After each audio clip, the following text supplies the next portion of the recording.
3వ వచనం చూడండి.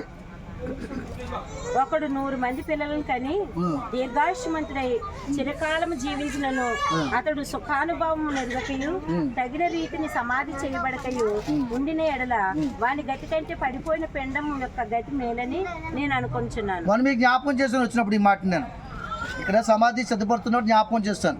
ఒకటంట 100 మంది పిల్లలకని దీర్ఘాయుష్మంతుడై చిరకాలం జీవించును అతను సుఖానుభవం ఎరుగక తగిన రీతిని సమాధి చేయబడకయు నుండిన ఎడల వాని గతి కంటే పడిపోయిన పిండము గతి యొక్క మేలని నేను అనుకుంటున్నాను.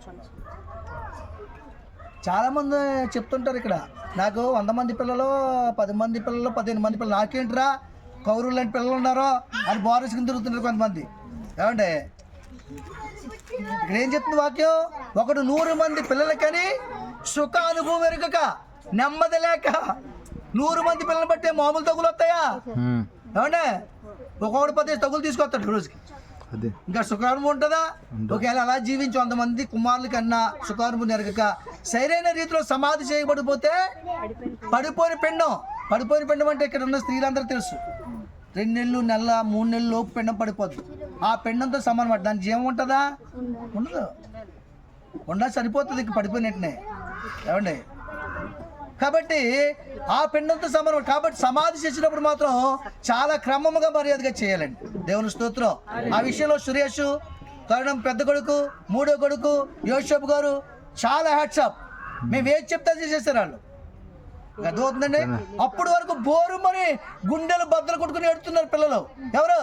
పెద్ద చెల్లి, 2వ చెల్లి, 3వ చెల్లి, కోడలు, చిన్న కోడలు, పెద్ద కోడలు అందరూ ఎడుతున్నారు. ఆ శవం మీద పడిపోతున్నారు బాక్స్లో. నేను ఒకటి చెప్పాను, మరణించిన వారి నిమిత్తం దుఃఖపడద్దని వాక్యం చెప్తుంది. ఏడవద్దని చెప్తుంది. ఎవరు ఏడవద్దు, మీరు ఎవరైనా ఏడితే ఆత్మ శాంతి ఉంటుందంటే టప్మని ఆపేసారని ఏడిపోతాను. దేవుని స్తోత్రం. హల్లెలూయా. అయిపోయారు, స్లోగా అయిపోయారు పాపం. చూసారా వాక్యానికి ఎంత తెలివిచ్చారు వాళ్ళు. అప్పుడు వాక్యం చెప్పాం, పాస్టర్ గారు చిన్ని చెప్పాడు, నేను చెప్పాం, క్రమంగా జరిగిందంత. నిజంగా అలాగే ఏడుతూ ఉంటే ఇంకా కార్యక్రమం జరగనిస్తారా? వాక్యం చదవనిస్తారా? కానీ చాలా చక్కగా ఓదార్పు అంటే అదే. దేవుని వాక్యానికి లోపడమే ఓదార్పు. మరి వాళ్ళ దుఃఖం లేదా? ఇంకా మేము వెళ్ళిపోయిన తర్వాత ఏడ్చారు వాళ్ళు. నాకు తెలిసిన సంగతి. నేను వచ్చాక కూడా ఏడ్చారు. సమాధి నుంచి వచ్చి ప్రార్థన చేసి వెళ్ళాను. దేవుని స్తోత్రం. హల్లెలూయా. మంచి